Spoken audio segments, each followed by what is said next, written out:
Hello everyone and welcome back to what is the fifth and final instalment of our Programming Languages Quick Intro series. Today we're going to be looking at C, which is a traditional, functional procedural language, and I've got to say it is probably my favourite out of the languages we looked at so far. The program brief for today is that a company has asked you to create a simple login application to fit into one of their other systems. It will run on a Unix server and it will contain user IDs for the users 1024, 2048, 3072, 4096 and 5120. These are the user IDs they've assigned. They are random. They're not actually random. I made them up on the spot.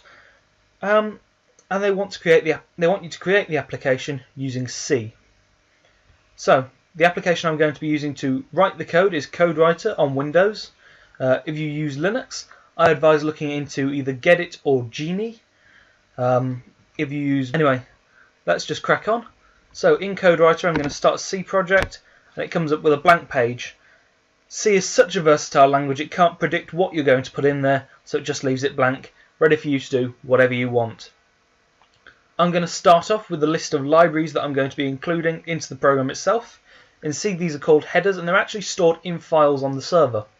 The ones I'm going to use are the standard input-output library, or header, and the standard Boolean library.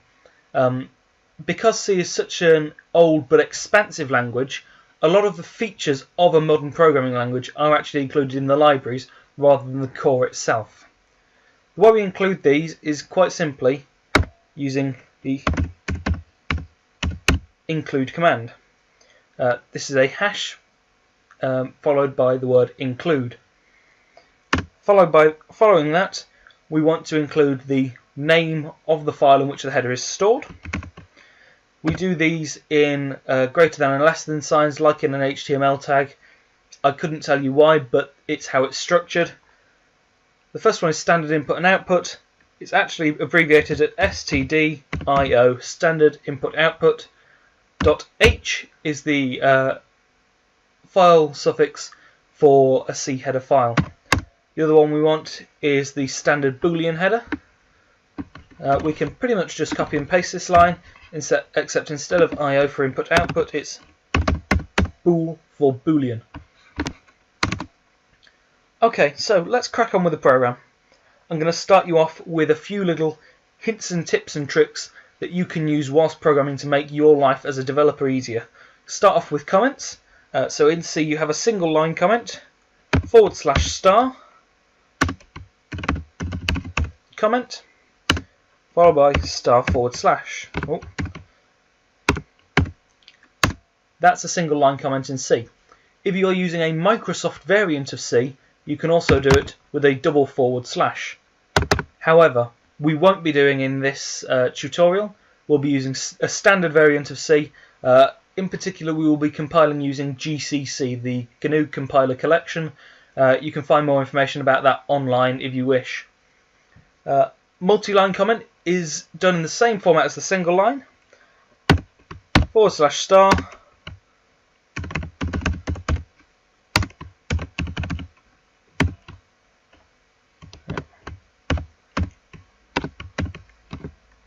I can't write today.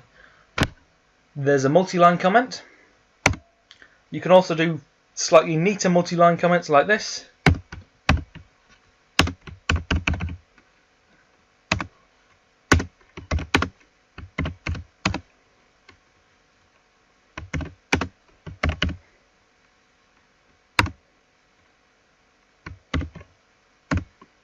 I prefer to do them neat. It is a personal preference, obviously. I just think this method looks the most readable, and for me that's the most important factor in the development of my code is readability, because I like to go over and revise things as time goes on to make them increasingly more efficient, especially with on-running projects. So applications that I develop for myself, I will often revisit 20 or 30 times to get them just how I want them. Applications that I develop for other people obviously need to be readable so that their developers down the line can also continue to develop the application and develop for the application. Okay, Now we've gone over comments, let's just go straight into some code. If I can organise my notes. And we're going to start with the main running of our program. In most languages, you have something similar to this. Obviously, C# and VB, you have a default namespace. F#, you have your entry point. PHP, you run from the top down. I'm trying to think now. Pascal has begin and end. In C, you have a main function. Usually, it's an integer function. All functions in C have a type. It's usually an integer for your main function, and it's got to be called main. This specifies that it's the main function. Your compiler will recognise it as this is what's run first. Okay. It has no meaningful parameters, and we don't want it to have, because then things get very complicated. Unless you have an extremely large app with certain plugins which function with passing parameters input into and out of the app itself, main usually does not need a value in C. So here we're just going to put void. It doesn't matter. Anything that goes in there, cast out. It's a function. We use braces in C. Because it's an integer function, it needs to return an integer value. The standard for a integer that's run correctly in C value would be 0. So I'm just going to say return 0. It's as simple as that. And this application is now a fully functioning application. It will now run in your command line just like that. All that will happen is it'll open and close again, because you have no actual features to the application itself. Okay, so what we want to do in here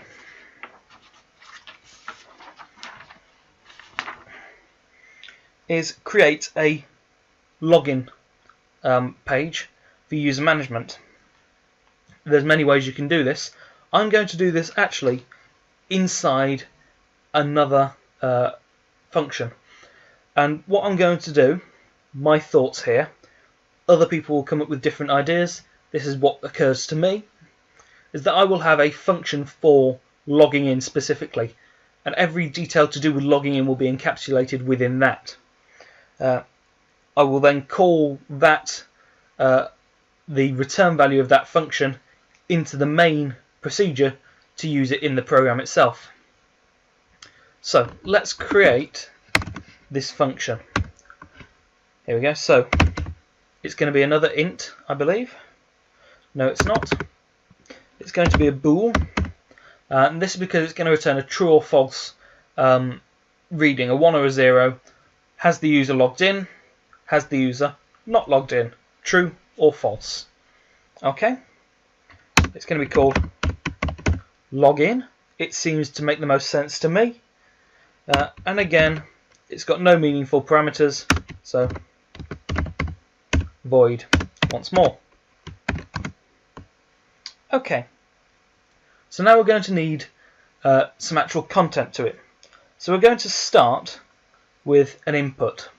The user will input something into this procedure. We know that because they must log in somehow. And they're going to log in using this ID that we've been given. And that's an integer always. The values we know are 1024, 2048, 3072, 4096 and 5112. They're all integers, so I'm going to call it an int. And it's just going to be input ID, where they're going to input their ID. And this is how you declare a variable in C. It's type, name, semicolon. That's it. That's all of variable declaration. It is really simple. You can't get much easier. It's robust, it's simple, it's doable. You can also, theoretically, have... So I'm just looking through my code. It's a mess. You can also have declaration and assigning at the same time. Int input ID equals 0, but you run into issues then with pointers and casting types, and it's not worth the bother when you can then add another line, say input ID equals whatever. However, we're not going to do that now because that's going to be assigned by the user input. Now we want to contain the values of the user IDs that we've been given. And we're going to do that in a static array. In C, arrays are really simple. So again, you have your type, int, they're all integers. You give it a name. I'm calling it user ID array. Then you have the number of blocks of data within it. It's important to note that whilst the IDs of these will be 0 based, like you're used to in many programming languages, the number of blocks is 1 based. So we have 5 IDs, so where we would normally put 4, after all, we're starting at 0. We don't in C, we start at 1, and we put 5 for 5 IDs. And we're going to assign that right here and now because you can do that with arrays very easily. And the values are 1024, 2048, 3072, 4096, and 5120. It's as simple as that. These are our user IDs. We're going to use those later when we check the input and check that it's valid compared to the user IDs we've been given.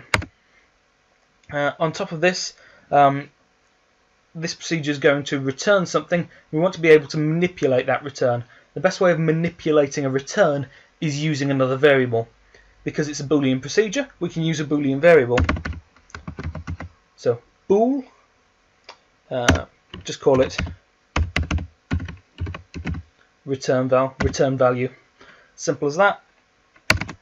Anyway, we've now created a block of variables at the top. You can also declare variables inline in C, and you can declare variables as arguments. We'll go into that later. I don't have any examples of declaring inline with me, but it is doable just like it is in most programming languages, simply by using the same syntax you would use to declare them in a variable block at the start of your procedure. So let's make the interface. We're going to want to print something out to the screen. There's many ways to do that in C. The most common way is using the printf function from stdio.h, standard input output, and it's called printf for print function. It's highly alterable, very easy to manipulate. You can put multiple data types in there. It all parses very easily. It has the same syntax as scanning in C as well, which we use the Scanf predefined function for. Again, very simple, has its own syntax, but very usable once you know it. So we're going to create a little title here, give it some cool ASCII, always the best. Obviously my systems are very user friendly, lots of cool ASCII art and block capitals everywhere. Now we're going to try a different method of printing out to the screen. We're going to use the puts method. Just put to the screen, puts. Some people say put to the system, puts. It doesn't matter. The important thing to remember is it works just like printf, but it's not as easy to manipulate, and it doesn't automatically line break at the end. Okay. With this, we're going to include another string. I can't spell today.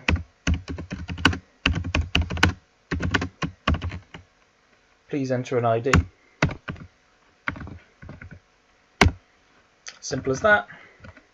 I'm just going to space things out a bit because I like doing that when I'm coding in C, otherwise I'll mess everything up. I'm going to put in a little line break character on the end of our original printf just to make it drop down a line, because puts doesn't do that at all. Okay. Next of all, we've got the please enter an ID, so we need to wait for them to do something, and we're going to then scan that value in to the input ID we created earlier. So this is where we're going to get the input that we use to check against their ID. So we have the scanf command, scan function, again from stdio.h.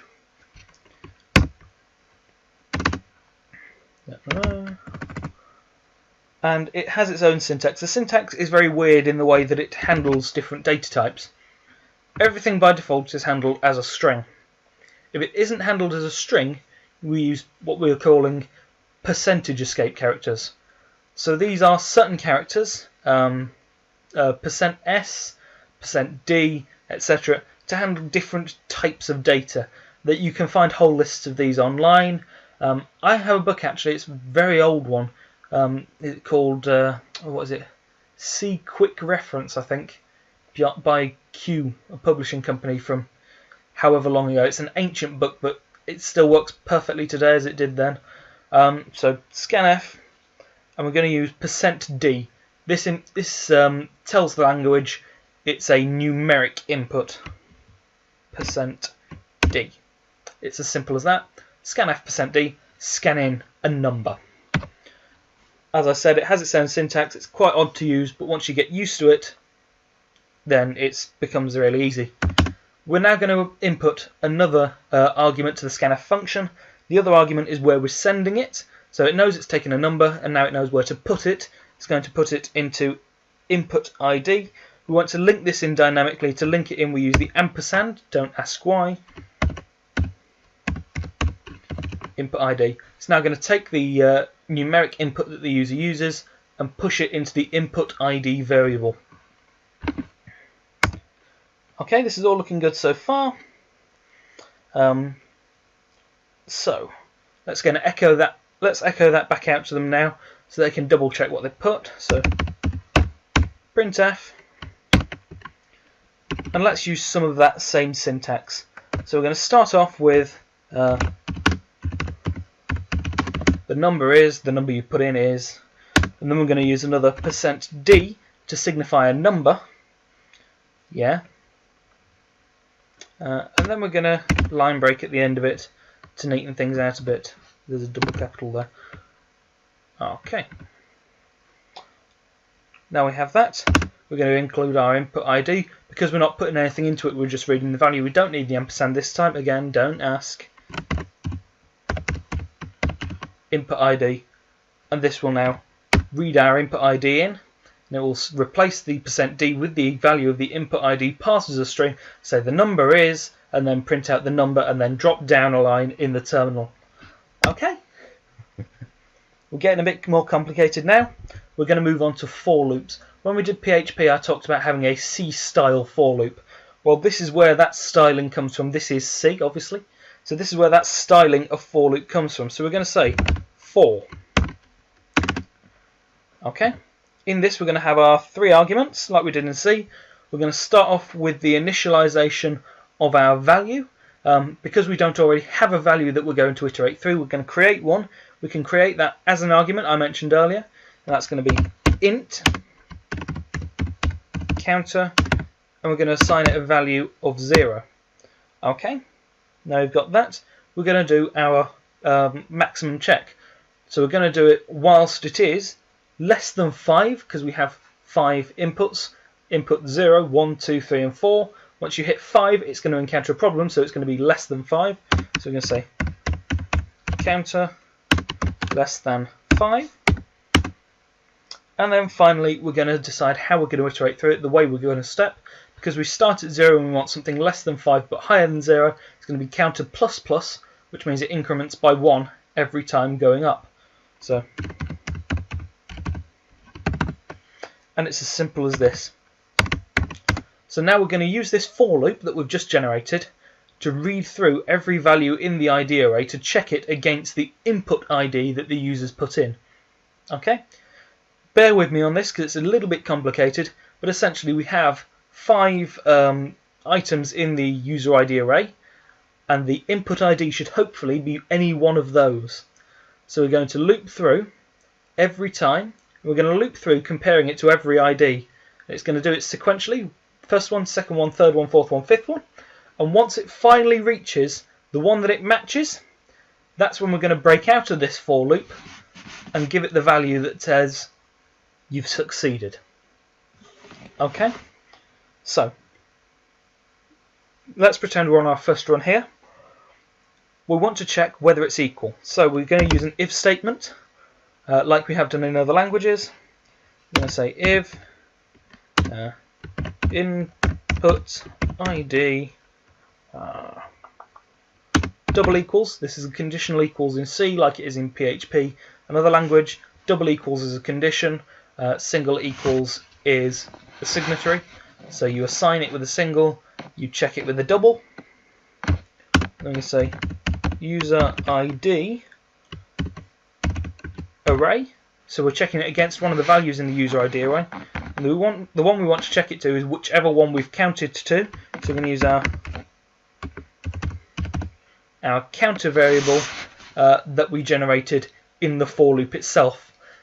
Bearing in mind that this is a block level variable now, so it will only operate, it will only exist within this for loop. You can't then call counter outside of it. You can't call it above it. You can't call it below it. You must only call it inside the loop because you've created it as a part of the loop itself. So if this is the case, let's pretend it is. So we've got a yes. So we're going to now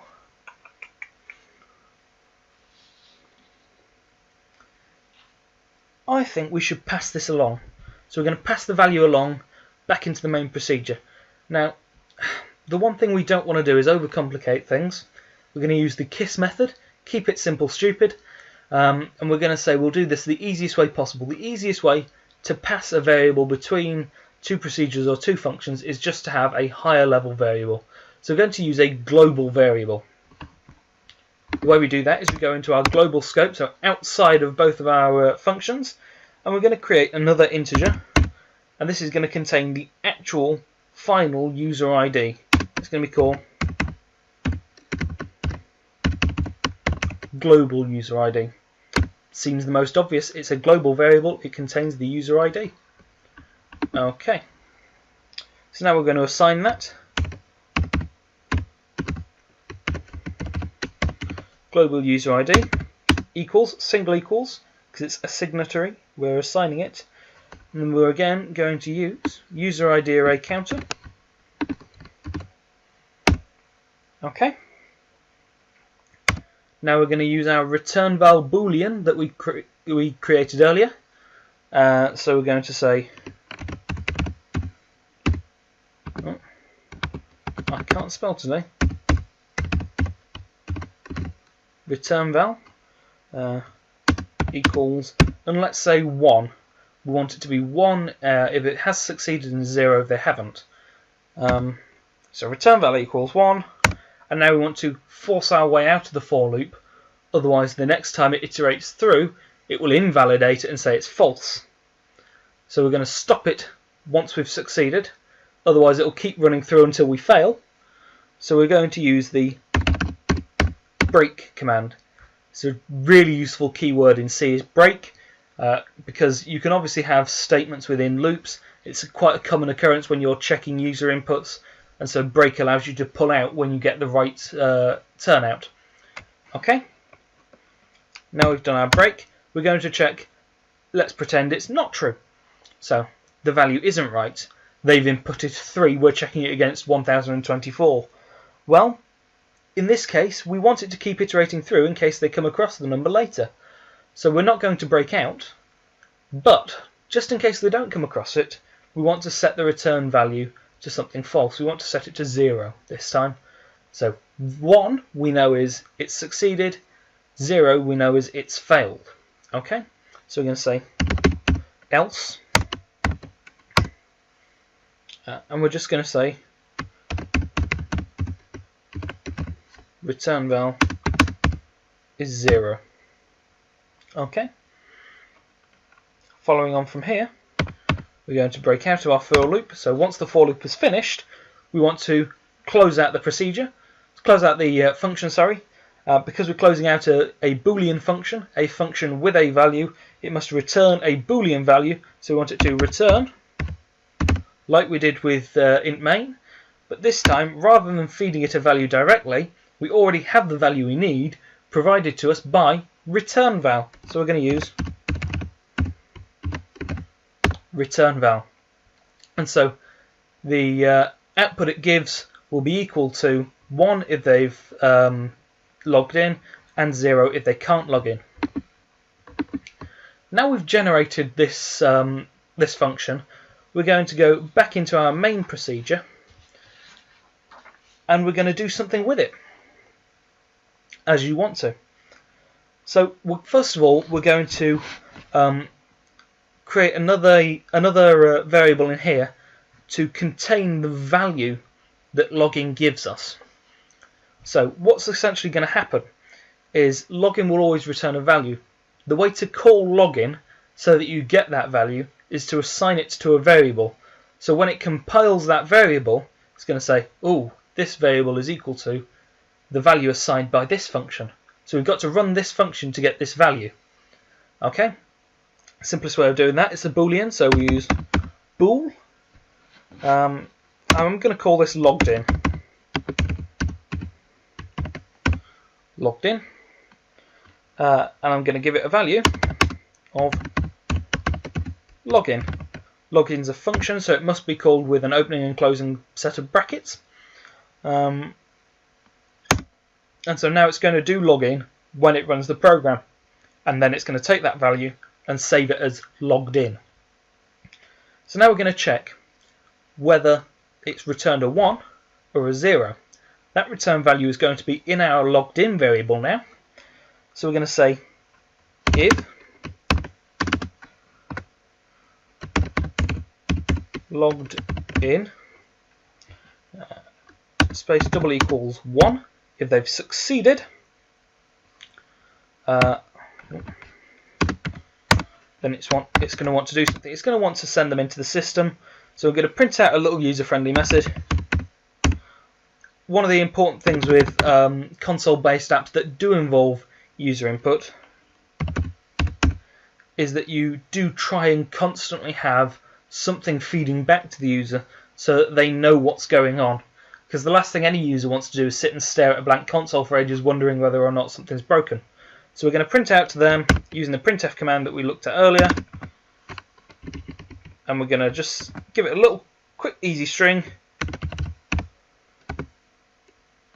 I can't spell today.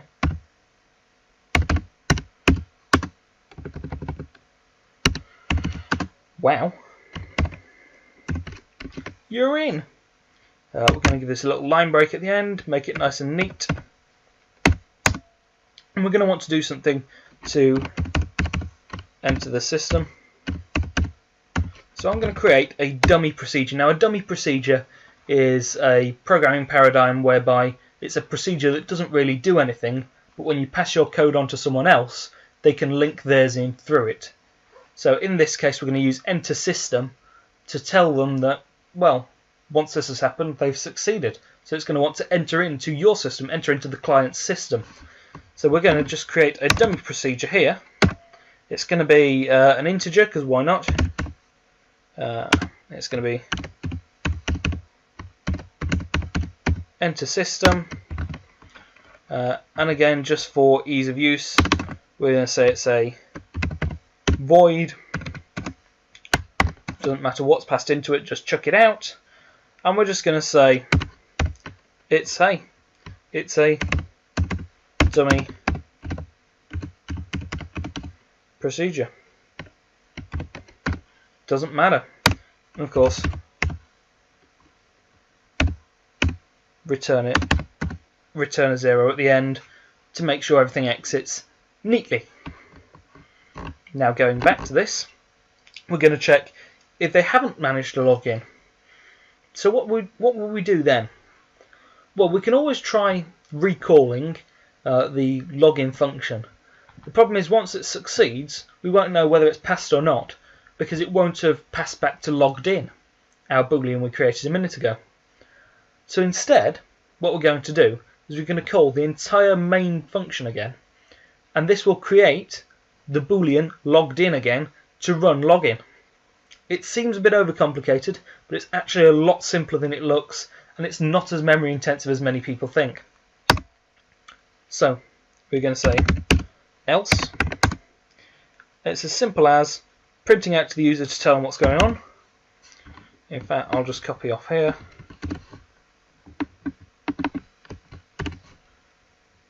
Instead of saying you're in, we'll say failed login. and then we'll just say return to the main. Easiest way to do that is call it like any other function. People don't often know that you can call a function within itself in C and even other older procedural languages, but you can. It's a very useful function, especially for error checking. And it's as simple as that. You'll notice here that we've created our global user ID and we assign it a value, but we haven't actually used it. And that's because for the purposes of our login screen, we don't need it. However, for the purposes of the user system, the client system who we're sending it to, that they're going to link into this, they might want to know which user is logged in.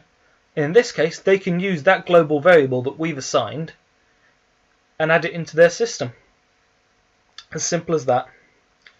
So, I'm going to run this now on a Linux system. Again, it'll be the same system I used as my server in the last episode. It'd be Ubuntu, I believe it's on 16.10 at the moment. I'm going to run it as a console application.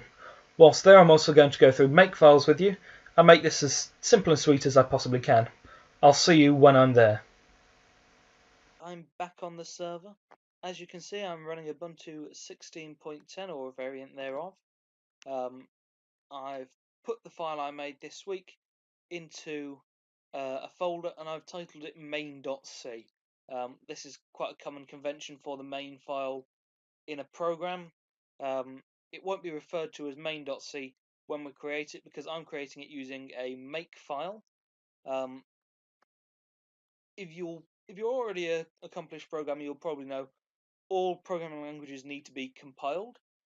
When we looked at F#, VB, and C#, this was done for us by Visual Studio. When we looked at PHP, because it's a scripting language more than a programming language, it was actually interpreted on the fly by the server. C needs to be compiled in the traditional method using a C compiler. The one I'll be using is GCC, and I'll be using a makefile to neaten things out for me. The makefile I'll actually put on GitHub along with the program we've made itself. This is just a makefile I use often to make things easier for me when it comes to executing my C programs. And you'll see something similar in all my C projects on my GitHub. This essentially all it does is it compiles it using GCC. It doesn't add many flags. The only one it adds is -o, which is fairly standard setup for a compiler. So it essentially creates the command gcc space -o space and the target name. There isn't a target. We've cleaned that out. Space main.c, which essentially takes main.c. In fact, there is a target name. Sorry, it's bin/episode 5. Essentially takes the main.c file and creates a program out of it to be stored in the program binary folder on the Unix server. This one's going to be called episode 5 because that's what the target is. You can compile a program in many different ways. This is the way I find most suited to my needs. If you're looking at this, you probably already have some form of C compilation method set up. If not, you're free to use this one. I'll release it in the repository with this episode, which means it will be released under the GNU General Public License, I believe version 3.0 or later. That might not be correct. You'll have to look at the license agreement in the repository itself. I can't remember whether that's what I put on or not. That's not important. It's free for you to use anyway. Here we have the terminal. So usually I would call GCC to manually run the compiler. In this case, I don't need to do that. Because I've created a makefile, I simply need to do sudo make, which is short for super user do. So it gives me root privileges to use the make command. Make just activates the local makefile. Because I'm already in the directory for this program, it's going to activate the makefile I've created for this. So it's nothing to do because I've already recompiled it, I'm afraid. Normally it would compile it for you, give you a little line to tell you what it's doing, and then it would do this. Perfectly normal, so we know everything works. So I'm now going to run the command episode 5. So this is what I called it, what I call the program itself to be executed. So we have the login screen. Login, please enter an ID. So let's do some testing. So we know that one of our IDs was 2048. Put that in, and it says you're in. So it's gone through everything. It's accepted that I put in the correct details. It's triggered the dummy procedure and closed because it's got nothing to do after that. In the actual system, it would trigger the dummy procedure, which they would have linked in to one of their own procedures to run their system. Let's try one that's not correct. Enter a user ID, 67. Go with that. Failed login. Try again. Login, please enter an ID. Let's try 32. Now this is actually going to be an ever-running loop. You could, in theory, put a loop counter on to detect that, so it only lets them put in an ID a certain number of times, etc. Let's just put in the right one till it gets out of the loop. You're in, and it's closed the program. Brilliant. So we know the system works. It's not the best, most elegant system out there, but it's a simple system, and it only takes half an hour to set up. I want to now challenge you. We've reached the end of the week, and we've reached the end of this series of tutorials. I'm going to challenge you now to create an application, any application of your choice, containing a secure login using a system similar to this or different, however you can develop one. And I want it to be able to log in, do something, and finish the program. There's a very broad spectrum. Come up with your own brief, develop a program for yourself, and be proud of the work you've done. We've looked at multiple programming languages throughout this series. I hope you found at least one that you like. I know I quite like most of these. There are one or two in this series that I'll admit recently, well, a few months ago, I was quite new to. And I've taken a bit of a liking to all of them, some more than others. I really like C#. It's such an efficient, such a modern language. I really like C. It's so traditional, but it's also so robust. You can't go wrong with it with C. Anything can use C, and most languages are based on it. PHP, again, I absolutely love. It's open source, it's fast, it's efficient, again, it's robust, and it's perfect for running web servers. Depending on your needs, what you're developing for, you'll like different languages. I'm going to leave you with that thought, and again, there's my challenge. Make a system with a secure login. If you want to get back to me and tell me about what you've managed, feel free. You'll find a contact page on my blog, or you can contact me, I believe, through GitHub. Find a one. I'm really interested to know what you lot have made after watching these tutorials, what I've inspired you to make, and just what you can do with the skills you've picked up. So thank you for watching. I hope you've enjoyed this episode, and I really hope you've enjoyed the entire series. If you want to see more series like this, then feel free to comment down below. If you want to see a series on a specific language or technique that I've used in this, again, comment down below and I'll be more than happy to do that. Thank you for watching. Goodbye.